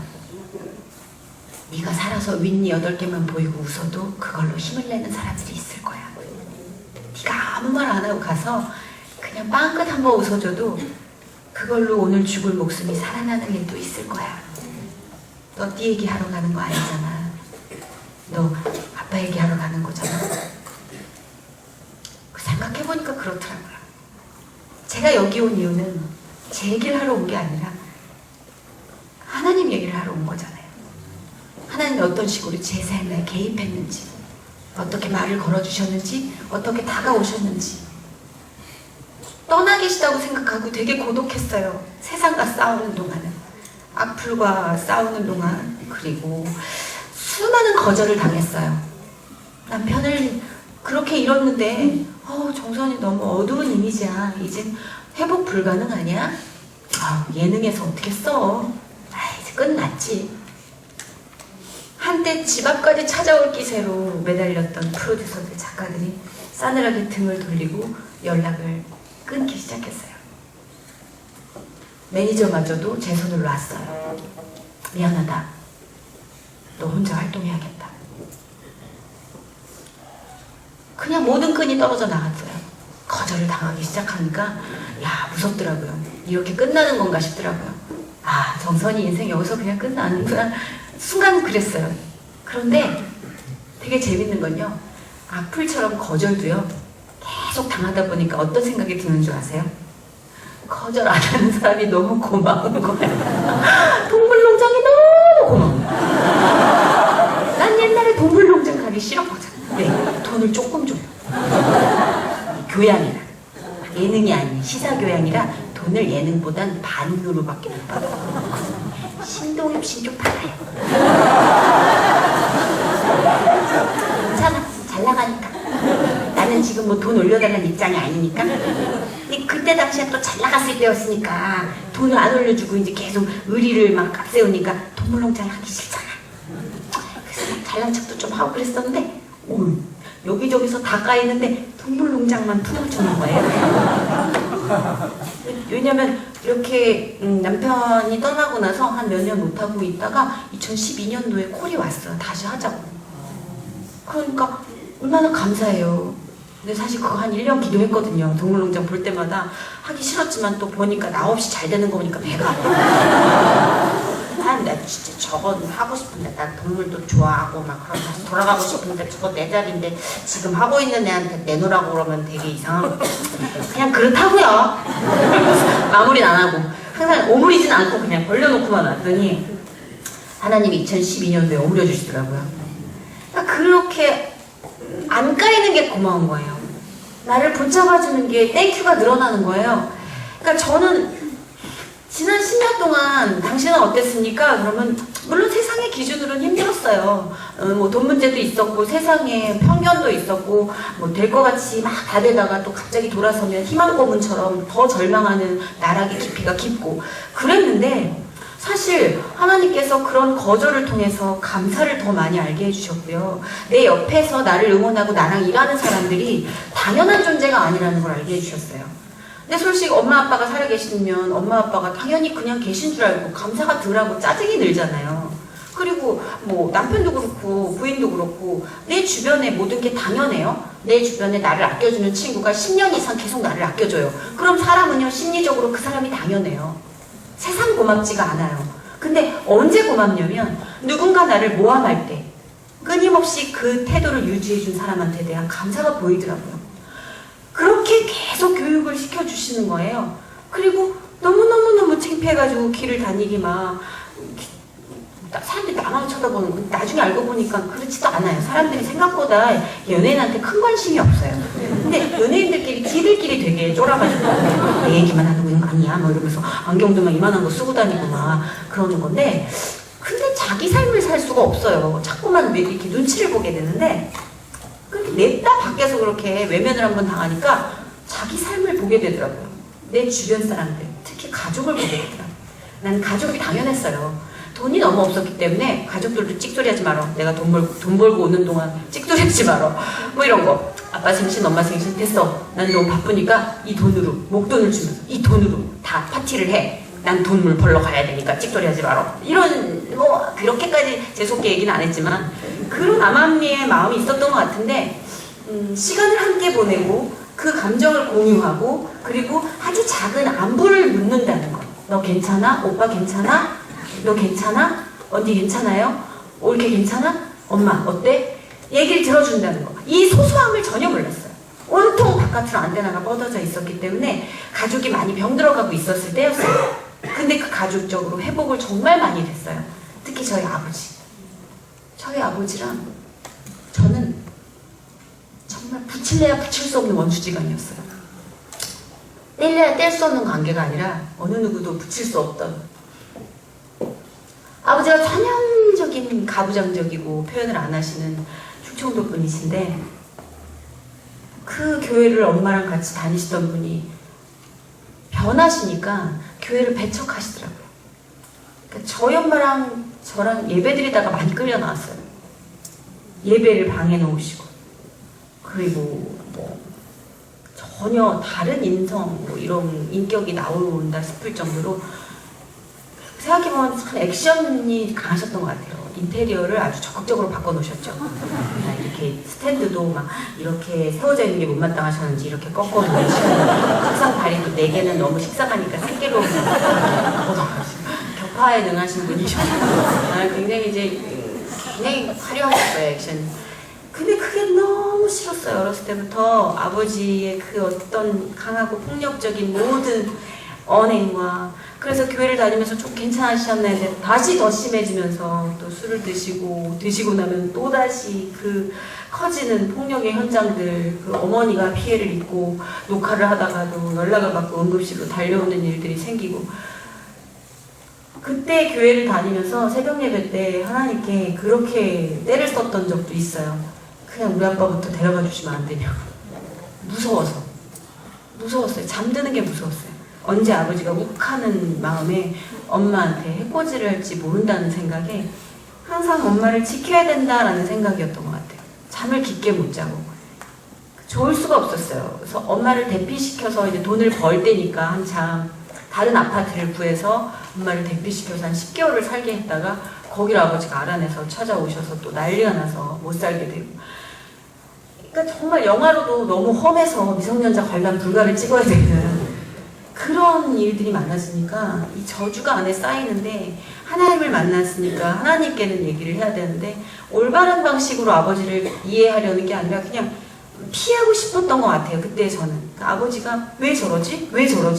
이해 못할 일들 투성이고, 엄마는 나를 위해서 기도하는데 아빠는 나를 위해서 해준 게 없어. 부모 자격 박탈. 내 스스로 금을 거놨던 것 같아요. 그러던 어느 때 제가 이제 일이 터지고 일을 쉬고 그리고 이제 뭐 여러 가지 힘든 일 겪을 즈음에 그래도 하루하루 많은 것들을 알아가고 있었을 때였어요. 번역을 하게 되면서 또 이런 세계를 또 경험하게 해주시는구나. 네, 제가 외국어를 좋아해도 그렇게 번역을 먹고 살 정도는 안 되거든요. 근데 때거리가 없으니까 실력이 늘더라고요. 왜? 입금이 되는데 번역을 해야죠, 빨리. 왜냐면 사람은 결핍이 있어야지 돈을 법니다. 제가 만약에 그 시절에 빚을 안 지고 정말 돈이 풍족하고 그냥 남편이 떠난 것 정도였다면 저는 아마 드라마틱한 상상을 하다가 스스로 그냥 뭐 세상과 단절됐든지 아니면 외국으로 도피를 했던지 딱 때릴 용기는 없었을 것 같아요. 근데 맞닥뜨릴 용기는 결국 돈이 없었기 때문이었어요. 배우 윤여정 씨가 그러더라고요. 배우가 가장 연기가 잘 될 때가 돈이 없을 때라고. 근데 그게 저 예술적 가치를 모두 아니에요. 그거는 사람에게 절박함이 주는 그 힘. 우리가 절박할 때 좌절하기도 하지만 초인적인 힘이 나오거든요. 기도도 가장 순도 높은 기도가 나오거든요. 그 당시 제가 그랬던 것 같아요. 제가 암 선고를 받으신 거예요. 맥이 풀리더라고요. 나 이제 겨우 아버지랑 풀 방법을 찾아가고 있는데, 이제 겨우 그 시절의 아빠를 이해하고 싶어지는데, 왜냐면 나이가 드니까, 우리 아버지 나이가 되니까, 그 당시 내가 제일 싫어했던 그때 아버지 나이가 되니까 우리 아빠 되게 겁났었겠다 싶어요. 저는 어른이 되면 한 개도 겁나는 게 없는 줄 알았어요. 근데 어른이 돼도 풀리지 않는 숙제가 너무 많아요. 해결이 안 되는 일들, 두려움이 너무 많아요. 근데 어른의 행동을 강요받아요. 왜? 난 어른이 아직 안 됐는데 이미 아빠가 됐어. 난 어른이 안 됐는데 아직 엄마가 됐어. 내 자식들은 나한테 어른의 대우를 해주고 어른의 기대를 하고 있어. 두려웠겠다. 우리 아버지 엄청 두려웠겠다. 근데 그때는 몰랐거든요. 그래서 조금씩 그렇게밖에 할 수 없었던 아버지의 심리를 이해해 가려는 무렵 아버지가 위암 선고를 받으시니까 진짜로 너무 초조해지더라고요. 그래서 하나님께 기도를 드렸어요. 하나님, 제가 아빠를 너무 미워만 했는데, 근데 우리 아빠 이렇게 가난하는데 간증 다니고 기도한 보람이 너무 없는 것 같은데, 아빠를 위해서, 남을 위해 기도도 그렇게 하면서 아빠를 위해서 기도를 많이 안 했어요. 아빠를 사랑하고 기도하고 이런 기회를 좀 주시면 안 돼요? 그런데 너무 감사하게도 아버지가 초기 진단이었기 때문에 수술을 받으시고 이제 사셨어요. 항암 치료 없이. 그러고 나서 진짜로 많은 것들이 변화했던 것 같아요. 제일 먼저 했던 게 표현이었어요. 표현. 아빠랑 말이 안 통하기 때문에 대화를 아예 안 했어요. 지금 우리 조카를 보면 그 시절에 제가 보이는 것 같아 좀 안쓰러워요. 제 동생이 다른 거는 아닌데 말을 안 하는 게 아빠랑 똑같아요. 그러니까 조카가 이렇게 아빠가 어느 날 이렇게 표현을 하니까 됐어 막 이러는데 제가 딱 나오는 거예요. 뭐라고 말을 못 하겠더라고요. 그 마음도 이 마음도 다 아니까. 그 기도를 했어요. 그냥 그 순간 그 장면을 보면서. 근데 조금씩 아빠 뭐 식사하셨어요? 아빠 나랑 데이트 갈까? 아빠 뭐 할까? 아버지가 되게 어색해하고 싫어하시더라고요. 왜냐면 되게 어려운 딸이었거든요. 잘못된 거 지적 아빠 건 아닌 것 같아. 아빠 왜 그래? 막 이러면서 아빠 늘 앞서가 막 이러면서. 근데 이렇게 조금씩 하니까 아버지가 어리광도 부리시다가 어느 날 이렇게 얘기를 하시는데 야 나는 쟤 싫어 그러는 거예요. 방송에 나오는 연예인 중에 여자 개그우먼이 있었는데 왜? 그랬더니 제가 너 하던 거 다 맡아서 하고 있어요. 싫어. 너무 균형감이 없지만 때로는 그런 아군이 필요하잖아요. 나는 걔 편을 또 잘난 척하면 들어줘야지. 왜? 쟤 잘하잖아. 그래서 씩 웃잖아. 왜? 내 편이 있으면 그렇게 여유로워지는데 내 편이 없으면 각박해져요. 그런 식으로 아빠랑 조금씩 풀어가고 아빠 나 기도해줘. 그럼 알았어. 뭐 이러고 아빠 교회 좀 나와봐봐. 아, 나 그 교회 싫어. 그럼 딴 교회 갈까? 교회도 바꿨어요. 그래서 동대문구에 있는 교회에서 아버지가 기도를 하고 예배를 드리던 중간 그 중에 재발이 되셨어요. 아버지가 돌아가시기 전에 한 1개월, 2개월 정도밖에 안 됐을 거예요. 근데 아버지가 무릎이 너무 앙상하게 말라가지고 그렇게 등치가 좋으셨던 분이 항상 무릎을 잡고 너무 어린애처럼 매달리듯이 목사님이 말씀하시는데 아멘, 아멘, 아멘 하시는데 그냥 마음속으로 그런 생각이 들었어요. 이제 괜찮겠다.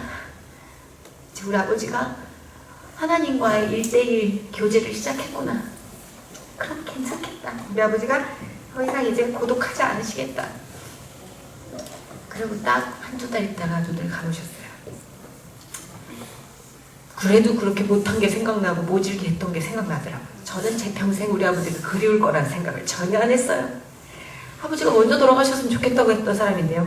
근데 단풍이 참 좋을 때 가셨어요. 11월 1일 날 가셨는데 단풍 보고 등산객 아저씨들 보면 한국 남자들은 왜 이렇게 등산복을 입어요? 정말 여기도 아빠가 있고 저기도 아빠가 있는 거예요. 횡단보도를 건너는데 아빠! 이러고 쳐다볼 정도로 똑같이 아빠랑 똑같이 생기신 분이 똑같이 등산복을 입고 가시는데 차를 세우고 엄청나게 울었던 것 같아요. 그냥 우리 아버지가 보고 싶다라는 생각에 야 이렇게 싫어하다가도 이런 마음이 든다는 건 이거는 말이 안 된다. 저는 하나님의 개입이라는 게 확실히 알아요. 그분이 개입시켜주시지 않으면 저는 진짜로 아버지랑 완전 정말 폐륜 넘는 짓을 했을 거예요. 근데 와 그 측은지심이 드는데 무시무시해요. 한 사람에 대한 불쌍한 마음이 드는데 야 이거 무시무시해요. 아 왜 이렇게 불쌍한 거야 도대체. 그래서 배가 이렇게 나오셨거든요. 올챙이처럼. 근데 그 배도 불쌍한 거예요. 아 얼마나 관리를 할 시간이 없었으면 나중에 이제 막 그게 앙상하게 마르기 시작하면 더 가슴이 아팠지만 그러면서 아버지를 보내드리는데 장례식장에 정말 많은 분들이 와주셨어요. 제가 일을 활발하게 할 때가 아니었는데도 불구하고 진짜 현존하는 정말 많은 연예인들이 와서 조문을 해줬는데 저는 그것도 하나님 뜻인 것 같아요. 우리 아버지 가는 길이 정말 화려했어요. 그러니까 옆집에 있는 상주분이 이렇게 저를 못 보시고 오셔가지고 저희 어머니한테 그러시더래요. 여기 돌아가신 분이 목사님이세요? 하루에 4번씩 예배를 드리니까. 그리고 이제 또 많은 분들이 오시니까 그렇게 생각하셨다고. 그래서 진짜 하나님 감사해요. 마무리 잘해주셔서 감사해요. 그런데 어떤 마음이 들었냐면 이제 내 아가를 내가 내 품에 안았다라는 확신을 주셨어요. 내 아들, 네 아빠가 아닌 내 아가, 내 아이를 안았다라는, 그러니까 한 아이의 그 느낌으로 하나님이 안아주시는 그 믿음이, 그 확신이 장례식에 확 들더라고요. 그래서 진짜 감사하면서 기도를 하고 속으로 많이 울었는데, 그래서 저는 지금 제가 헤쳐나가고 있는 순간순간의 이 모든 것들이 하나님의 동행과 개입이 없이는 절대 반대급부적인 결과를 일으킬 거라는 걸 알아요. 예를 들어 악플에 압도되고 사람들의 시선에 압도되고 수근수근거리는 거는 내가 더 살을 못해서 눈치 보고 움츠려들고 그곳에 하나님이 계시지 않는다면 아예 움츠러들거나 아주 오기와 깡으로 악으로 버텨내겠죠. 물리적인 시간도 상처를 극복하게 해주니까. 그렇지만 그렇게 악으로 깡으로 이겨낸 오기 뒤에는 결과적으로 나에 대한 기특함, 나를 우상시하는 마음이 들더라고요. 그래서 남의 아픔을 우습게 여기더라고요. 네가 나보다 더 아팠어? 네가 더 힘들었어? 마치 자기 상처가 더 커, 네가 상처가 더 커 견주기라도 하듯. 그런데 너무 희한한 게 하나님이 거기에 잠깐만, 선이야 잠깐만 한 판 쉬어, 내가 들어갈게. 그리고 들어오시면 보이는 게 달라져요. 우는 사람이 보이고 아파하는 사람이 보여요. 힘들어하는 사람이 보이고 그 사람에게 기도가 필요하다는 게 느껴져요. 그리고 한 번 더 하나님께 그 사람을 부탁해요. 아버지, 저 사람이 힘들대요.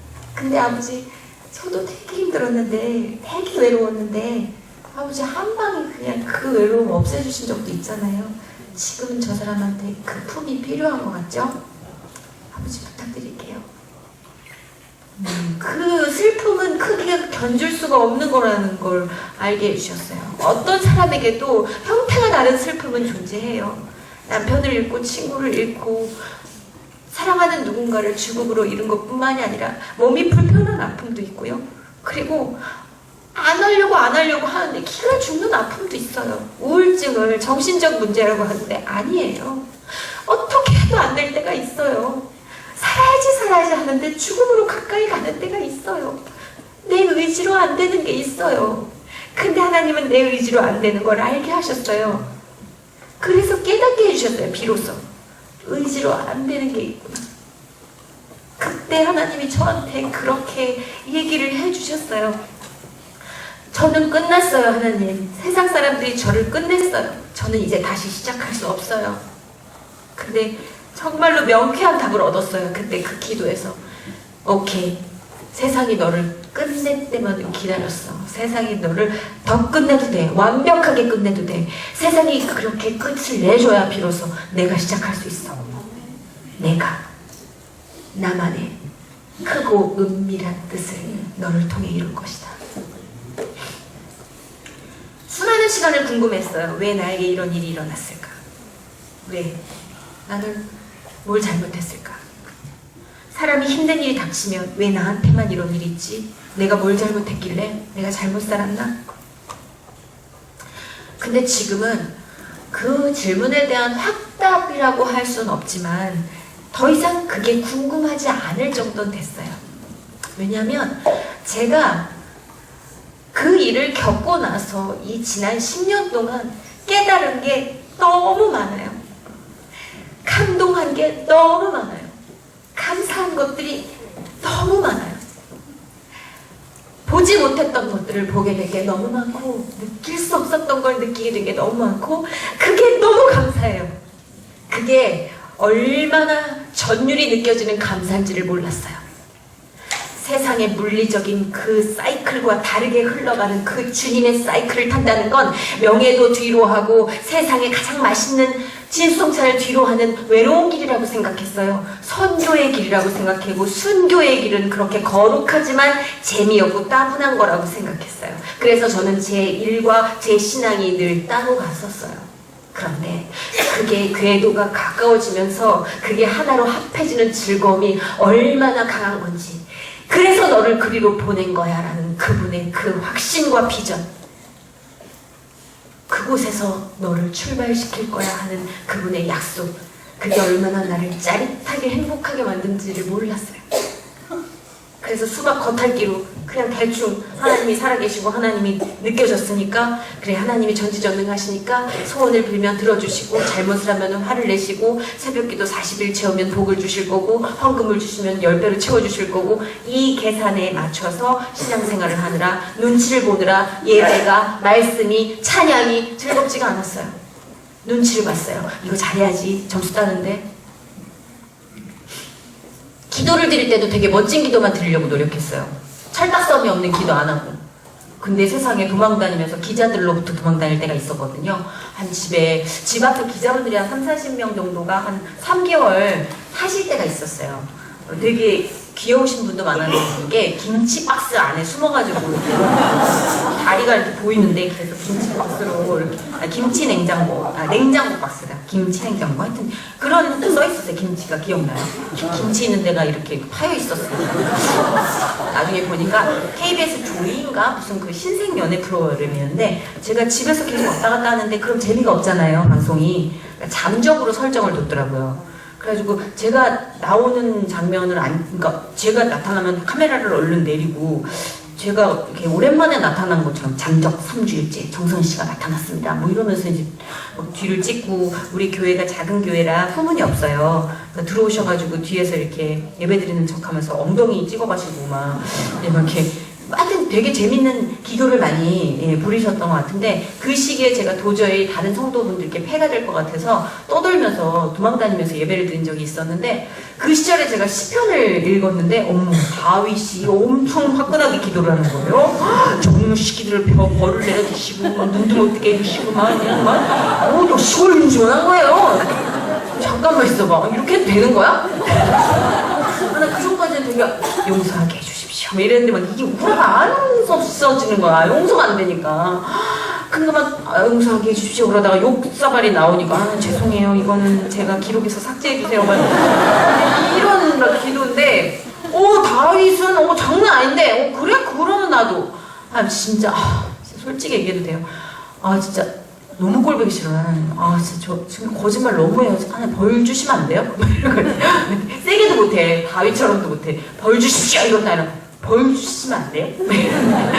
근데 그냥 솔직하게 기도를 했어요. 시원한 거예요. 그러니까 여러분 뒷담화 하고 싶잖아요. 기도를 하세요.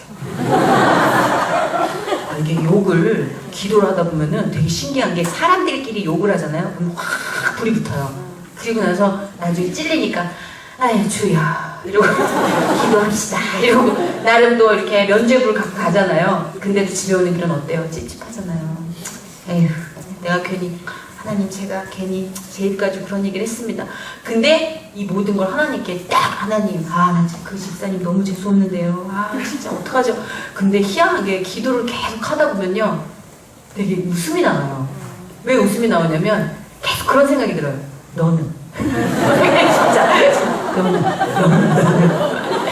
그러니까 저 사람들 어떻게 저렇게 거짓말을 밥 먹듯이 하고 어떻게 저렇게 철면 피죠 어떻게 막 이러는데 옛날에 내가 아무렇지도 않게 거짓말했던 게 쓱 지나가고 저도 잘 먹진 않지만 저도 이게 뭐가 순해지는 결말? 그럼 뒷담화는 역시 하나님께 하는 게 최고더라고요. 마무리 깔끔해요. 개운해. 여기 이렇게 더부룩하고 뭐 찔리는 게 없어. 기도인데. 그리고 기도가 뒷담화로 마무리가 안 돼요. 잘 오므려 주세요. 좋아. 기도, 이거 꿀팁이에요, 꿀팁. 네, 이거 지금 완전 확 솟구치게 하면은, 도대체 왜 그래? 그 사람들이 그러잖아요. 내가 너를 미워할 수밖에 없냐? 걔가 그럴 수밖에 없어. 내가 이 사람을 싫어할 수밖에 없어. 라는 증거를 계속 제시하느라 그 사람의 악행이나 막 그런 걸 얘기하잖아요. 근데 그 와중에 되게 찝찝하지만 부풀려 가는데 기도는 한계가 있더라고요. 쫙 적당할 때 그만 벌려라. 시원하다. 근데 진짜 다윗처럼 기도하니까 너무 시원한 거예요. 그리고 확실하게 답들이 느껴지는 거예요. 그래서 알았어요. 기도는 되게 솔직해야 되는 거구나. 되게 유치찬란하게 하는구나. 그런데 근사하게 세팅해서 하는 기도는 뭔가 잔병감이 남아있어요. 뭔가 찌뿌듯하고 안에 뱃속에 뭐가 더 있는 것 같은데 기도도 쾌변이 필요해요. 그걸 다 쏟아 위아래로 하얗게 불태우잖아요. 그러면 아내가 정말 디톡스가 된 것 같은 느낌? 그래가지고 그 당시에 제가 디톡스를 진짜 어마무지하게 했던 것 같아요. 단 사람들이 있는 공공장소에서는 기도를 못했어요. 왜냐면 약간 이제 욕도 이제 나오다가 아유 죄송합니다 막 이거 집어넣고 뭐 이런 이제 정선이가 기도를 하는데 우라가 이만저만이 아닐까봐 교회에서도 큰 소리를 못 쳐요. 근데 내가 제일 그때 교류를 화끈하게 했던 것 같아요, 하나님과. 그러니까 보세요, 그렇게 사방이 막혀 있으면 하나님과 이게 뻥 뚫려서 명료해지고 그거를 통해서 하나님이 또 비전을 세워주시고 내가 꼭 참아가지고 만들어낸 이 인내가 아니라 그때그때 뚫어서 풀어서 치료하고 회복하고 다시 또 보게 하시고 끄덕끄덕 하시고 또 네가 받아들일 상태가 아니면 또 쉬게 하세요. 간 좀 다니지만 그냥 있어. 있어. 그러면 또 간증도 안 들어와요. 그러면 간증이 안 들어오는구나. 근데 간증은 사실 장사가 아니잖아요. 그렇잖아요. 막 이게 내가 집사님 지난번에 그 교회에서 그 깃발 얘기해 주셨는데 그 깃발 얘기 꼭 넣어주십시오. 깃발 5만원. 이게 아니잖아요. 그렇잖아요. 이게 뭐 내켜야지 되는 거지. 깃발 얘기 안 했어. 죄송하니까 깃발 얘기 뺐으니까 3만원 덜 받겠습니다. 이건 아니잖아. 이건 사실 양아치잖아요. 그러니까 저는 진짜로 하기 전에 좀 끝도 개운하고 그랬으면 좋겠어서 항상 기도해요. 하나님 간증이 밥벌이가 안 되게 해주세요. 제발 딴 데서 채워주세요. 제발. 막 그러는데 진짜 그때마다 하나님께서 케이스 바이 케이스로 느끼게 해주시고 뉘우치게 해주시고 오늘은 첫 판부터 끝났어요. 여러분이 겨드랑이 오픈하고 있어요. 이미 게임은 끝났어요. 그냥 됐다 이러면서 정말 그때 하나님이 정말 직관적으로 어떨 땐 말씀으로 어떨 땐 여러분의 눈물로 어떨 때는 여러분의 기도로 눈을 감고 기도하는 그 절박한 그 깍지 낀 손으로도 들어오세요. 그 통로가 깨끗해지면 모든 사방팔방에서 하나님이 말을 거세요. 봐봐, 저거 봐봐, 저 사람 봐봐, 이거 봐봐, 이게 네가 할 일이야. 그래서 진짜로 되게 재미없는 일인 줄 알았어요. 하나님을 믿는다는 건 되게 따분하고 고리타분하고 세상에 쏙 가는 떨어진 어떤 그런 여기서 막 개그맨 이러면서 이 바닥에 어쩔 수 없어요. 하나님 용서해주세요. 죄지고 가서 주님. 근데 어느 순간부터 궁금해진 거예요. 하나님 저를 그럼 여기 왜 보내셨어요? 저 그럼 연예인들 보통 이제 그런 큰일 겪으면은 크리스찬 연예인들이 드는 생각이 그겁니다. 하나님 저한테 이걸 원하시지 않으십니까? 제가 딴 길로 가길 원하십니까? 근데 계속해서 돌려보내시는 걸 보니까 뭔가 하고 싶은 말씀이 또 따로 있으신 것 같아요. 그러면 궁금해지는 거예요. 한 번도 궁금한 적이 없었어요. 제가 연예인으로 왜 이곳에 택해졌는지. 제가 택했다고 생각했어요. 그런데 제가 택해졌더라고요. 그럼 하나님이 도대체 왜요? 요즘 좀 감이 잡혀요. 이게 사람들이 기독교를 되게 따분하다고 생각해. 그리고 또 문제가 많다고 생각할 수도 있고 여러 가지 또 선입견도 있고. 이 요는 뭐냐? 노래도 그렇고 뭐 이렇게 얘기하는 것도 그렇고 기독교 방송을 보면은 집사님 할렐루야 내게 평안을 그런 일이 있었군요. 결이 고와요. 머리를 이렇게 좀 어제 클럽에서 좀 이렇게 좀 달리다가 오면은 내가 죄스러워서 저걸 볼 수는 없어. 좀 정화시킨 다음에 봐야지. 그리고 딴 거 틀고 막 이게 너무 결이 고와. 이게 막 그렇게 저처럼 침 뱉는 애들이 없어요. 이게 좀 이상하거든요. 약간 속된 말로 세상에서 도라이. 약간 이게 도라이는 나쁜 뜻이 아니에요. 어느 장르에 한 번이라도 그렇게 미쳐서 돌아본 적이 있느냐. 그거는 굉장히 의미 있는 얘기예요. 저희는 범상치 않아요. 어제도 제가 저희 엄마한테 그랬어요. 평범하진 않아 내가. 근데 그 일감을 주시더라고요. 깔깔이를 깔아라. 문 이렇게 열고 올려. 여기 너무 경건해야지 들어가는데 아니에요. 저 같은 사람이 있는데요. 힐링 토크 회복도 목사님들이 오시면 되게 이제 경건하고 그런데 제가 있으니까 만만해요. 옛날에 놀던 언니 오빠도 오는 거예요. 그래서 제가 섭외를 해요. 오빠 힐링 토크 회복에 나와줘. 나 아직 가라오케를 못 끊었어. 오빠 괜찮아. 내가 MC잖아. 하긴 그렇다. 나가서 있는 그대로의 자기를 얘기하는 거예요. 있는 그대로. 내일 또 달라질지도 몰라서 불안한 나. 하나님을 믿는다고 그래놓고 믿지 못하고 의심하고 초조해하는 나. 성질내는 나. 그렇지만 그 불안한 과정, 미완의 그 순간순간에도 하나님이 같이 하신다는 확신이 있어요. 하나님이 같이 해주시는 것 같아요. 하나님이 이렇게 개입해 주셨어요. 그분의 개입을 이야기하는 자리라고 생각하니까 부담이 서로 덜 하더라고요.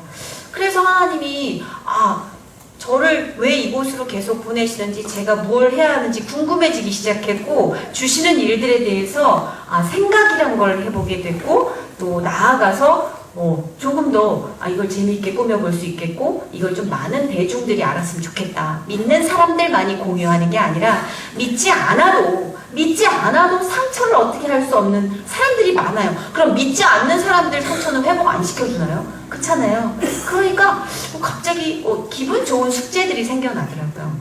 근데 되게 재밌는 건 세상이 바뀌게 해달라고, 세상이 저를 보는 눈이 바뀌게 해달라고 그렇게 수없는 시간 기도를 했는데 세상이 바뀐 것 같진 않아요. 그런데 되게 재밌는 건 제가 바뀌었어요. 제가 상관이 없어졌어요. 세상에 어떤 눈으로 나를 쳐다보든 아주 100% 상관없진 않아요. 환자가 아닌 이상은. 그렇지만 빨리 돌아와요. 빨리 돌아와요. 회복력이 좋아졌어. 그냥 뭐 세상이 잠깐 뭐 나를 거절해도 아직 내 매력을 안 들켰군. 이놈의 매력을 좀 들킬 때가 됐는데 그 좀 유머가 더 확장이 된 듯한 느낌. 예, 살면서 훨씬 더 재밌는 일이 많아진 느낌? 화가 나고 초조하다기보다는 되게 재밌어요. 모든 것들이 하나님의 개입 없이 보면은 난리도 아니죠. 근데 하나님의 개입과 함께 보면 채널이 바뀌더라고요. 채널이 바뀌어요. 그리고 미워하고 증오했던 것도 측은지심으로, 공포스러웠던 마음, 두려웠던 마음은 일어나지 않은 일이기 때문에 설렘으로, 기대로. 그래서 하나님 어떤 일을 시켜주실지 되게 기대가 돼요. 라는 선포로. 그리고 절망, 슬픔, 아픔, 그리고 자격지심? 솔직히 전 자격지심은 좀 없어요. 네. 자존감을 하나님이 너무 높여놓으셔가지고 내려가야 되는데 진짜로 그렇게 가정을 이루고 결혼을 해서 사는 사람들이 저한테 이렇게 다가와서 아이를 보여줘도 저는 막 나한테는 왜 이런 게 없어요. 너무 생각 없이 예뻐요. 왜냐면 그거는 저의 기도의 동역자면서 멘토인 엄마의 멘트이기 때문이기도 해요. 그래서 진짜로 옆에 있는 사람들의 말 한마디는 정말 중요한 것 같아요. 저희 어머니는 한 번도 저한테 팔자가 센 여자라는 얘기를 안 했어요. 되게 독특해 너는. 어렸을 때부터 유별났어. 유별난 애가 평범한 삶을 산다고 그런 건 교만이야. 근데 유별나고 재밌는 삶을 산다고 생각해. 근데 그 꼭지를 생각하니까 나쁘지 않은 것 같아요. 세상에 모두가 출산을 하고 아이를 이렇게 키우면서 부부로 살지는 못하잖아요. 그렇지 않을 수도 있고 못할 수도 있고. 근데 그 카테고리에 속하지 못한다고 사람들을 이런 사람이구나 규정 지을 수는 없는 거니까 스스로도 그렇게 규정을 지을 수는 없잖아요. 그런데 저는 재밌게 살면 되는 것 같아요. 그러다가 또 하나 누가 얻어 걸리겠죠.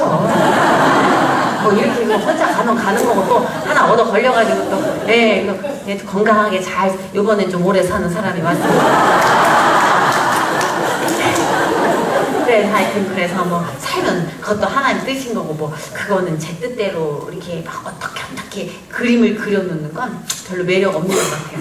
저는 열린 문에서 어떤 결과가 올지 기대하는 삶이 훨씬 재밌는 것 같아요. 이게 하나님의 개입이 없이는 힘들다는 거죠. 이게 두려움으로 바뀔 수 있는 가장 무서운 감정이라는 거죠. 설렌다는 감정이 하나님이 내출하시는 틈을 타서 엄청난 두려움으로 다가와요. 저도 기도가 부족하면 어느 순간 따귀를 치서 와요. 목소리가 들려요. 넌 끝났어. 아주 찰나지만 확고하게 들려요. 너 마구 새끼들이 아주 카이스트 출신이에요. 머리가 좋아. 내 아킬레스건을 알아요. 내가 어디 제일 약한지를 알아요. 그 분노의 표정을 알아요. 그거를 교묘하게 싹 쓸고 가요. 그래서 처음에 꽁강 부러지면은 엎드려서 기도하잖아요. 처음엔 간지럽다가 이렇게 쓸리다가 따갑다가 이제 거기서 진물 나다가 이제 커지고 벌어지는 거예요. 그 상처가. 마구가 아주 현명해요. 그래서 저의 아킬레스건을 알고 찾아와요. 끝났어. 제가 이 끝이란 말을 되게 두려워하는 걸 알거든요. 근데 하나님이 그러셨어요. 그 말 두려워할 때. 아까도 말씀드렸듯이 끝내라 그래. 이놈의 새끼들. 끝내는 순간 내가 시작한다. 와, 아빠 티켓 있잖아요. 세상의 끝과 동시에 발휘되는 우리 아빠의 쇼타임. 그 백이 있으니까 완전 든든하더라고요. 그러니까 주변 사람들도 만나면 또 제가 애지간히 웃겨요. 아유, 지금은 간증이니까 지금 탈세일 썼나? 정말. 공복에는 못 들어줄 정도로 아주 그냥 기운이 쏙 빠질 정도로 웃기니까 이거를 이제 또 이렇게 탁 만나서 여기 또 쏙 빠져가지고 그냥 탁 이렇게 불러 잡고 그래서 돈 안 되는 일로 되게 바빠요. 근데 이렇게 또 한 10번 그러면 돈도 되고 가끔 그래요. 이제 세상은 얻어 걸리는 거니까.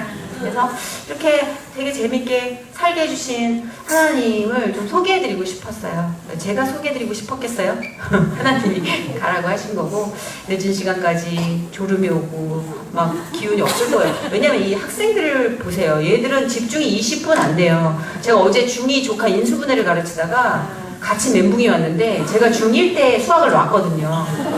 근데 얘가 중2 수학을 갖고 왔더라고요. 방정식, 2차 방정식. a제곱 플러스 2ab 플러스 b제곱 이라니 씨.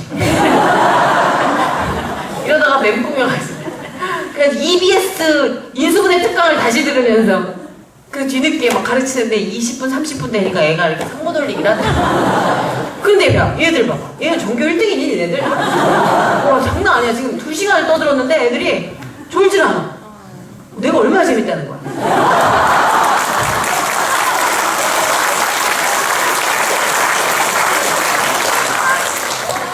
이런 자존감을 갖자 이거야. 너 어디 가서 친구들하고 올릴 때도 기죽지 마. 니네가 짱이야. 어디서 짱 먹어. 그럼 하나님이 그 니네들 그 막 이렇게 꼬리 내리고 있는 꼴을 못 보신다. 진짜 어디든 오셔가지고 들어주실 거고, 그리고 뭐가 되고 싶든 소망을 얘기해. 그리고 괜히 그 부모님들이 원하는 거 얘기하지 말고 니들이 원하는 거 얘기해. 이게 달라. 그리고 부모님들도 공부 못했어. 근데 공부를 또 안 하고 살다 보니까 어려운 게 많거든? 그게 니들은 이제 잘하라고 그런 거야. 그게 내가 겪어보니까 공부는 너무 힘든 것 같아. 남들 하는 만큼은 해놔. 그러면 이제 선택지가 좀 넓어져.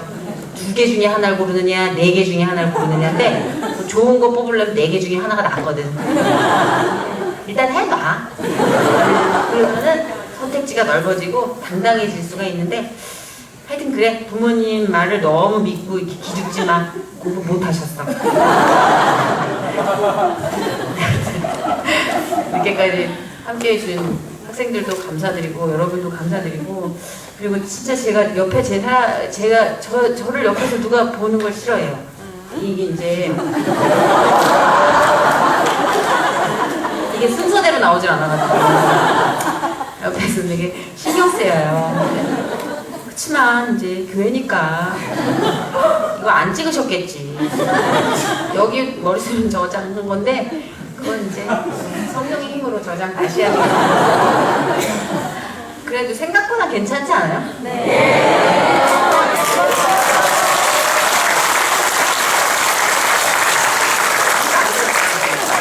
교회 올 때 눈 안 그리거든요. 네, 진정성 있게. 눈 그리면 장난 아니거든요. 진짜 이뻐요. 뭐라? 교회인데 이렇게 믿음이 없으시죠? 눈 그림 장난 아니에요, 진짜. 여러분들이 간직에 몰입이 안 될까봐 이거 빼고 온다니까, 진짜. 김태희 뭐 이런 애들이 와가지고 이거 하면 간직 은혜가 안 돼요. 딱 요 정도 외모가 와야 한번만 해서 이제 와닿는 건데, 막 트와이스 와봐. 트와이스 와가지고 간증해봐. 트와이스 간증 듣겠어? 네. 뭐라고? 네. 그럼 미안. 그래요. 제가 생각해도 제가 요새 아이콘한테 빠졌는데 아이콘 간증은 들어볼만 하겠네요. 섣불렀네요. 셀럽 얘기하면 안 되는 건데. 자, 여하튼 여러 가지 악조건 속에서도 함께 해주셔서 너무 감사드리고 하나님 보내주셔서 너무 감사해요. 그리고 그것만 기억해 주시면 진짜 감사할 것 같아요. 어떤 순간에도 어떤 순간에도 여러분이 이미 택함을 받은 자녀이기 때문에 여러분의 의지로 여러분을 놓을 수가 없을 거예요. 왜냐면 나보다 더 나를, 우리보다 더 우리를 사랑하시고 우리에 대한 그림을 확실하게 그리고 계신 그분이 계시기 때문에. 그런데 중요한 건 부르짖지 않으면 그분은 오실 수가 없도록 우리를 설계하셨어요. 왜냐면 우리에게 자율의지를 주셨기 때문이에요. 알아서 와주시면 안 돼요? 알아서 이 고통을 막아주시면 안 돼요? 알아서 이 힘든 걸 없애주시면 안 돼요? 그런데 알아서 다 막아준다는 건 뭘 의미하냐면 알아서 다 차단해준다는 것도 의미하거든요. 근데 그분이 우리를 사랑해서 주신 자율의지와 그거는 위반된 그리고 상반된 그런 행동이잖아요. 한때는 그걸 모르고 계속 따졌던 때가 있었는데 그랬구나. 자율의지를 주셨구나. 그래서 부르짖으라고 그렇게 부탁을 하시고 죄가 너무너무 끝도 없이 커지니까 다시 한번 그 초라한 말구유에서 태어나셔서 그 초라하고 무서운 십자가에서 형벌을 받으시고 인간이 겪을 수 있는 모든 고초를 다 겪으시고 그 그 무기력함의 끝을 겪으시고 그 조롱 속에서 약속을 지켜내셨구나. 우리를 이해하시기 위해서, 인간으로서의 우리의 한계를 이해하시기 위해서. 요즘은 하나님을 떠올릴 때마다 진짜 너무 죄송해요. 모르고 찔렀던 화살들이 너무 많이 생각나서 그게 감사해요. 그렇게 우리를 선택하신 그분이 과연 나를 지금의 이 상태에서 어떻게 쓰실지 기대가 되지 않으세요? 기대하시기 바랍니다. 또한 제 기대도 좀 해주세요. 좀 더 이뻐지려고요, 내년에. 감사합니다.